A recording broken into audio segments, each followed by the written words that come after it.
Comme l'ont révélé nos confrères du Parisien, une trentaine d'opérations simultanées au Vernet et dans 5 départements hors des Alpes de Haute-Provence sont menées depuis ce mardi matin, dans le cadre de la disparition du petit Émile.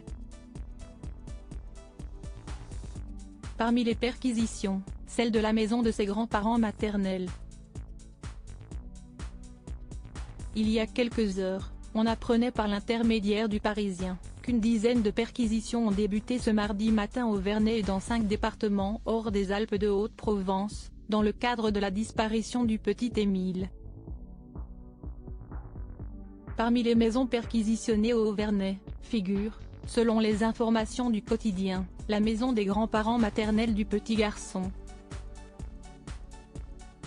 L'enfant y séjournait depuis la veille de sa disparition, en compagnie de ses jeunes oncles et tantes, rappelle-t-il, 4 mois après la disparition du petit Émile, avant d'ajouter, au cours de ces opérations réalisées sous commission rogatoire des 2 juges d'instruction en charge du dossier Émile, les enquêteurs peuvent réaliser une fouille complète de l'habitation et des véhicules avec éventuel passage du Blue Star, ce produit chimique révélateur de traces de sang, et prélèvements génétiques.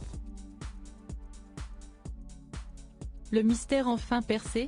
Il est également question de perquisition téléphonique, siphonnage des données de l'appareil, ou de saisie de matériel informatique.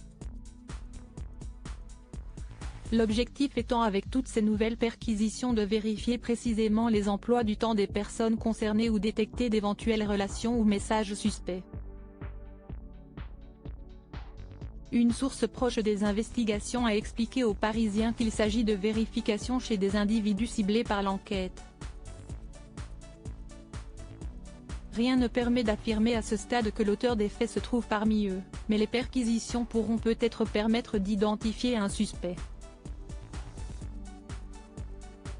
L'enquête avance, donc. Les magistrats instructeurs et les gendarmes de la section de recherche de Marseille ont désormais l'espoir de mettre enfin en évidence un élément probant susceptible d'éclairer les circonstances de la disparition de l'enfant. Jusqu'ici, les opérations de recherche s'étaient concentrées de manière ciblée sur quelques objectifs comme un étang situé au Bas-Vernet ou une maison du Haut-Vernet dont la dalle en béton avait été inspectée début septembre.